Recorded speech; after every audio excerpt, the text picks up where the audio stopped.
L'aéroport international bourdonnait d'activités, un flux constant de voyageurs transitant par ses terminaux. Pourtant, au sein de l'espace VIP exclusif, où luxe, discrétion et privilèges régnaient en maître, l'atmosphère était nettement différente. Ici, des célébrités, des magnats des affaires et d'autres personnalités de premier plan sont passés tranquillement, à l'abri du chaos habituel du transport aérien. Au milieu de ce décor exclusif, un homme faisait patiemment la queue, attendant de pouvoir s'enregistrer pour son vol. Il n'était autre que Sadio Mané, la star du football de renommée mondiale. Cependant, vêtu d'une tenue simple et banale, il se fondait parfaitement dans les autres voyageurs. Contrairement à de nombreuses personnalités célèbres qui affichaient leur richesse et leur statut, Sadio se comportait avec une humilité tranquille, ce qui conduisait souvent les gens à le sous-estimer. Derrière le comptoir, un employé de l'aéroport nommé Thompson surveillait la file d'attente avec un dédain à peine voilé. Connu du personnel pour son attitude condescendante, il jugeait souvent les passagers sur leur apparence, réservant son meilleur service à ceux qu'il jugeait dignes. Lorsque ses yeux se posèrent sur Sadio, il sourit légèrement, incapable de reconnaître l'homme devant lui ou peut-être simplement s'en fichait. « Puis-je vous aider avec quelque chose, monsieur » demanda Thompson, d'un ton délibérément neutre, tout en comportant une légère pause là où un nom devrait figurer, une manière subtile d'affirmer sa supériorité. Imperturbable, Sadio offrit un sourire poli. « Oui, merci. Je suis là pour le vol A. » Il jeta un coup d'œil à sa carte d'embarquement et ajouta calmement, « C'est ma destination aujourd'hui. » Thompson fit un signe de tête exagéré, feignant de la sympathie alors qu'il procédait à l'enregistrement. Il prit son temps, étirant le moment, avant de finalement faire glisser la carte d'embarquement sur le comptoir avec une lenteur délibérée. Tout semble en ordre. Profitez de votre vol, monsieur, dit-il, laissant à nouveau une pause délibérée là où un nom aurait dû se trouver.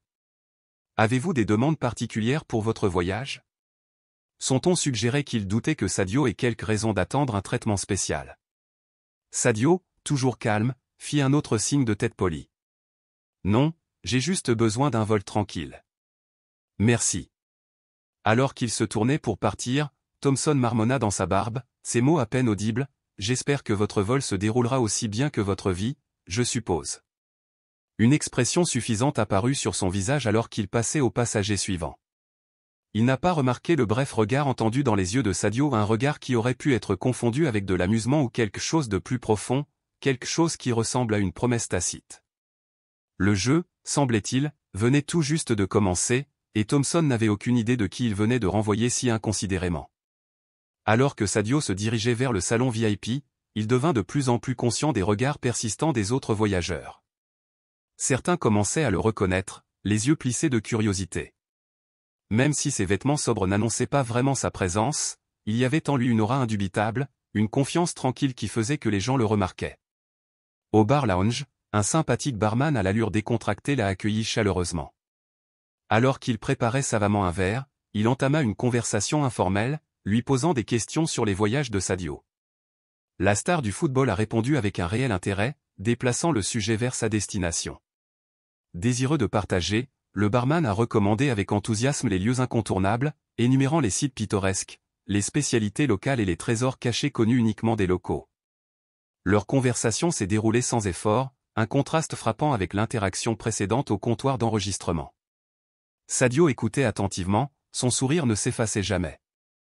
Il savait que dans la vie, le vrai caractère se révélait toujours, non pas par des mots, mais par des actions. Et bientôt, Thompson apprendrait cette leçon de la manière la plus inattendue. Thompson, un employé de l'aéroport, est entré dans le salon VIP pour vérifier quelques détails. Alors que ses yeux parcouraient la pièce, ils atterrirent sur un homme assis au bar, sirotant nonchalamment un verre. Son expression s'assombrit. Pour lui, il s'agissait d'une erreur évidente, un passager ordinaire s'était introduit d'une manière ou d'une autre dans une zone réservée à l'élite.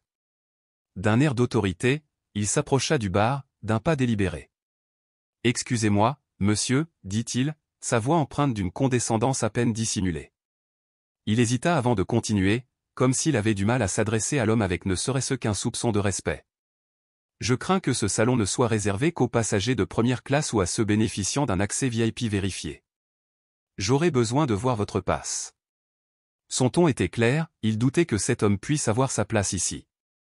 Avant que la situation ne dégénère davantage, le barman, qui surveillait l'échange, est intervenu en douceur. « Oh, Thompson, pas besoin de ça, dit-il avec un sourire facile. J'ai déjà vérifié ces informations d'identification. Tout est en ordre. Il se tourna vers l'invité avec chaleur.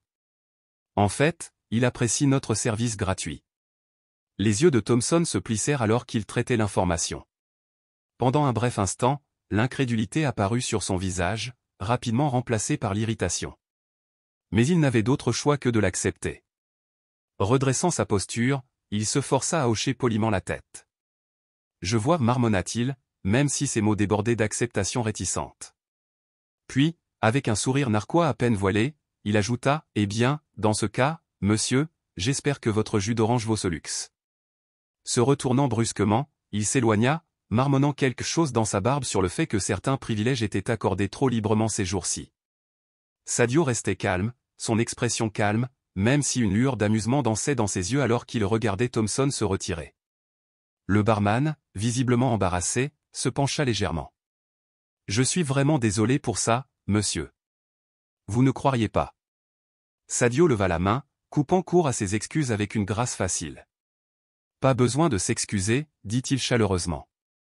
Je suis juste reconnaissant pour cet excellent jus. » Il leva son verre et but une lente gorgée, fermant momentanément les yeux comme s'il savourait chaque goutte. Vraiment, le rafraîchissement parfait pendant que j'attends. Alors qu'il savourait son verre, un groupe de voyageurs entra dans le salon. Parmi eux se trouvait un homme d'affaires bien connu qui, en repérant Sadio, eut un sourire complice. Sans hésitation, il s'approcha, lui tendant la main en guise de salutation. « Manet. Quelle agréable surprise, a-t-il déclaré avec un air de respect indubitable. Je ne m'attendais pas à vous voir ici. Quelle est l'occasion de votre voyage aujourd'hui ? À ce moment-là, l'air du salon changea. L'atmosphère autrefois tamisée devint chargée, des murmures ondulants à travers l'espace tandis que plusieurs visages se reconnaissaient.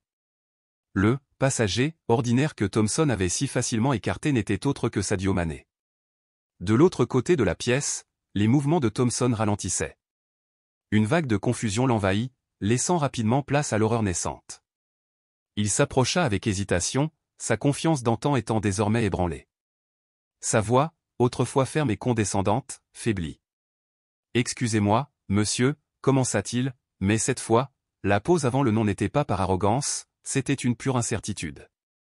Je crois que j'ai peut-être fait une erreur. Thompson s'arrêta brusquement, ses yeux scrutant la scène devant lui. Sadio et l'homme d'affaires étaient désormais engagés dans une conversation amicale, sur un ton léger et familier. L'homme d'affaires, sentant le changement de tension, se tourna vers Thompson avec une expression polie mais indéniablement ferme. « Puis-je vous aider, monsieur ?» Nous étions au milieu d'une discussion. Ses paroles étaient mesurées et portaient le poids d'une autorité tranquille. Thompson redressa sa posture, son agressivité initiale désormais tempérée par l'incertitude. Même s'il essayait de garder un front calme, une subtile pointe de défi restait dans sa voix alors qu'il répondait. Son doute persistait, mais à chaque seconde qui passait, il devenait de plus en plus évident qu'il s'était trompé, ses hypothèses sur Sadio étaient erronées. À ce moment précis, Sadio se leva de son siège. Sa silhouette imposante attirait l'attention, sa présence remplissant l'espace avec une autorité sans effort. Pourtant, il n'y avait aucune hostilité dans son attitude. Au lieu de cela, il s'est approché de Thompson avec un sourire calme, presque rassurant. « Je crois que c'est ce que vous cherchez, monsieur, dit-il en tendant l'objet dans sa main. » Un silence tomba sur la pièce. Les conversations cessèrent, les verres furent posés et tous les regards se tournèrent vers la scène qui se déroulait. Le poids du moment s'appuyait comme une force invisible, étirant le temps dans une pause angoissante. Finalement, d'une voix à peine au-dessus du murmure, Thompson murmura « Je suis désolé. Il y a eu un malentendu. » Ses paroles étaient raides, lourdes de la prise de conscience de son erreur. Sadio, dégageant une grâce tranquille qui contrastait fortement avec l'humiliation de Thompson, sourit simplement. « Pas besoin d'excuses, monsieur, dit-il doucement. Les hypothèses peuvent nous induire en erreur. Ce qui compte, c'est ce que nous en apprenons. » Puis, reportant son attention sur l'homme d'affaires, il ajouta, « Maintenant, où en étions-nous ? Vous aviez une excellente recommandation sur un endroit à visiter. » La tension qui s'était emparée de la pièce finit par se briser, libérant un souffle collectif. L'homme d'affaires rit, le soulagement évident dans sa voix. « Ah, oui. Nous parlions de ce nouveau restaurant dans Ces mots s'interrompirent alors qu'il guidait Sadio, leur conversation reprenant comme si de rien n'était. Thompson resta cloué sur place, son visage reflétant le regret et la honte. Son regard suivit Sadio, l'admiration vacillant sous le poids de son embarras. En quelques minutes seulement, la dynamique du pouvoir avait complètement changé. Ce qui avait commencé comme un acte d'autorité s'était transformé en une leçon qu'il n'oublierait pas de sitôt. Le salon VIP venait d'être témoin d'un drame silencieux mais profond, dans lequel les préjugés et l'arrogance avaient momentanément obscurci le jugement, conduisant un employé de l'aéroport, Thompson, à manquer de respect par inadvertance à l'un des footballeurs les plus célèbres du monde, Sadio Mané. La simple révélation d'une carte d'accès VIP avait servi de catalyseur, modifiant en un instant le cours de la rencontre. Alors que Sadio et l'homme d'affaires disparaissaient dans leur discussion, Thompson restait figé, piégé dans les échos de son erreur. Son esprit s'emballait, rejouant le moment encore et encore, à la recherche d'une fin alternative qui n'existait plus. Puis, une présence perturba ses pensées. Une grande silhouette autoritaire, vêtue d'un costume impeccablement ajusté, s'approcha à pas mesurés. Le poids de son arrivée a provoqué une nouvelle vague de tension à travers Thompson. Il s'agissait du directeur de l'aéroport, un individu connu pour son respect inébranlable du protocole et sa tolérance zéro à l'égard des mauvais traitements infligés aux clients. Son expression était illisible, mais le ton ferme de sa voix ne laissait aucune place à une mauvaise interprétation. « Monsieur Thompson, commença-t-il, d'un ton égal mais autoritaire. Je comprends qu'il y a eu un incident impliquant l'un de nos distingués invités. » Thompson déglutit difficilement. Sa gorge était sèche, son pouce accélérait. Il se prépara à ce qui allait arriver. « Manager, je suis désolé. C'était un malentendu. Je n'avais pas réalisé. » Ces mots hésitaient, s'effondraient sous le poids de leur propre insuffisance. Le directeur l'observa un moment avant de lui faire un signe de tête lent et délibéré. Son expression était un équilibre délicat entre déception et compréhension retenue. « Je reconnais que les pressions de ce travail peuvent conduire à des décisions hâtives, a-t-il déclaré. Cependant, dans notre profession, il y a un principe sur lequel nous ne pouvons pas nous permettre de transiger, le respect. » Les mots restèrent en suspens, laissant Thompson absorber tout leur impact. Et à ce moment-là, il sut que c'était une leçon qu'il garderait avec lui longtemps après que le salon revienne à son bourdonnement habituel de conversation. Une leçon de respect et d'humilité.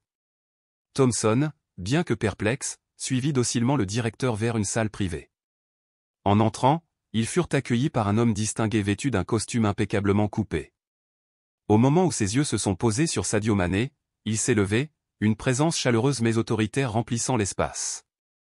L'homme n'était autre que le président de la Fédération internationale de football, une personnalité influente connue non seulement pour sa passion pour le sport mais aussi pour sa profonde admiration pour les joueurs qui incarnaient l'excellence sur et en dehors du terrain. Sadio Mané, a-t-il salué en lui tendant la main d'un geste ferme et respectueux. C'est un plaisir de vous rencontrer enfin en personne. Votre réputation vous précède, non seulement en tant que footballeur extraordinaire, mais aussi en tant qu'homme de grande personnalité. Sadio lui serra la main avec le même respect. C'est mon plaisir, monsieur. Le président tourna alors son attention vers Thompson, qui se tenait à l'écart, partagé entre l'étonnement et le malaise. Le poids du moment était indéniable. Je crois que monsieur Thompson a acquis des connaissances précieuses aujourd'hui, a fait remarquer le président, d'un ton mesuré mais ferme. Thompson déglutit difficilement, sentant la gravité de cette déclaration. Le regard du président s'attarda sur lui un moment avant qu'il ne reprenne la parole. Le respect et l'humilité sont des vertus que nous devons défendre à tous les niveaux, y compris au sein de notre personnel. Monsieur Thompson, j'apprécierai votre présence dans mon bureau plus tard, nous avons des sujets à discuter. Thompson hocha la tête avec raideur, son esprit s'emballant déjà avec ce qui l'attendait. Pendant ce temps, Sadio et le président poursuivaient leur conversation, leurs paroles empreintes d'un air d'admiration mutuelle indubitable. La scène contrastait fortement avec la confrontation précédente, rappelant avec force que les hypothèses, lorsqu'elles ne sont pas vérifiées, peuvent nous induire en erreur. Cependant, c'est la manière dont nous choisissons d'apprendre d'eux qui nous définit en fin de compte. L'impact de la rencontre persista dans l'air longtemps après qu'ils eurent quitté la salle privée. Alors que Sadio Mané et le président poursuivaient leur discussion, Thompson se dirigea vers le bureau du directeur. Ses pas semblaient plus lourds qu'auparavant, alourdis par le poids de l'introspection. Le souvenir de la façon dont il avait traité le footballeur tournait en boucle dans son esprit, une leçon qu'il n'oublierait pas de sitôt. En entrant dans le bureau, il trouva le président déjà assis derrière un imposant bureau en acajou. Son expression, bien que calme, dégageait un sentiment d'autorité indubitable. « Monsieur Thomson, commença-t-il d'une voix ferme mais ferme, j'espère que vous comprenez maintenant la gravité de vos actes. Non seulement vous avez injustement jugé un invité, mais ce faisant, vous avez également terni la réputation de cet établissement. » Thomson baissa les yeux, la culpabilité l'envahissant. « Je regrette profondément mon comportement, monsieur. J'ai laissé mes hypothèses obscurcir mon jugement. » Le président hocha la tête. « C'est précisément le problème des hypothèses, monsieur Thomson. Elles sont souvent trompeuses et peuvent conduire à des erreurs coûteuses. Nous en avons tous été coupables à un moment donné, mais ce qui compte vraiment, c'est la manière dont nous choisissons de les corriger. » Après une brève pause, il a poursuivi, « Je vous offre l'opportunité de faire amende honorable. Vous suivrez un cours complet de formation de sensibilisation et de service à la clientèle. De plus, j'attends de vous que vous présentiez des excuses publiques sincères à monsieur Manet. » Thomson, pris au dépourvu par l'équité du président, ressentit un élan de gratitude. Il s'était attendu à de graves conséquences, mais au lieu de cela, on lui a donné une chance de se racheter. Il hocha la tête sans hésitation. « Je ferai tout ce qu'il faut pour arranger les choses, monsieur. Merci pour cette seconde chance. » Le président offrit un léger sourire, porteur à la fois d'encouragement et d'attente. « N'oubliez pas, monsieur Thomson, que présenter des excuses n'est qu'un début. Le véritable test consiste à s'assurer qu'un tel incident ne se reproduise plus jamais. » Il se leva, signalant la fin de la réunion. « Maintenant, vas-y, tu as une leçon à apprendre et des excuses à présenter. » Alors que Thomson quittait le bureau, il se retrouva face à face avec Sadio Mané dans le couloir. L'expression du footballeur était calme, son sourire chaleureux caractéristique toujours présent. « Monsieur Thomson, dit Sadio en tendant la main, j'espère qu'aujourd'hui a été une leçon précieuse pour vous. » Thomson, sans hésitation, s'avança et lui serra la main. « C'est vrai, monsieur Manet. Je regrette sincèrement mes actes, ils étaient inexcusables. » Les yeux de Sadio ne contenaient aucun ressentiment, seulement de la compréhension. « Excuses acceptées. Apprendre de nos erreurs est ce qui compte vraiment. J'espère que la prochaine fois que nous nous rencontrerons, ce sera dans de bien meilleures circonstances. » Avec ces mots d'adieu, Thomson sentit quelque chose changer en lui, une nouvelle prise de conscience, une leçon apprise et une chance d'être meilleur. En s'éloignant, il emportait avec lui non seulement le souvenir d'une erreur, mais aussi la détermination de faire en sorte qu'elle ne se reproduise plus. L'aéroport, toujours animé, est resté un témoin silencieux de la transformation du point de vue d'un homme, un lieu non seulement d'arrivée et de départ, mais aussi de leçons inattendues et de secondes chances. Qu'en penses-tu? Que pensez-vous de cette histoire concernant Sadio Mané? Avez-vous été surpris par sa réponse? Avez-vous déjà été dans une situation où vous avez appris une leçon similaire? Partagez vos expériences dans les commentaires, je les lis toutes. Et si cette histoire vous a ému, n'oubliez pas d'aimer la vidéo et de vous abonner à la chaîne pour plus d'histoires inspirantes sur Sadio Mané.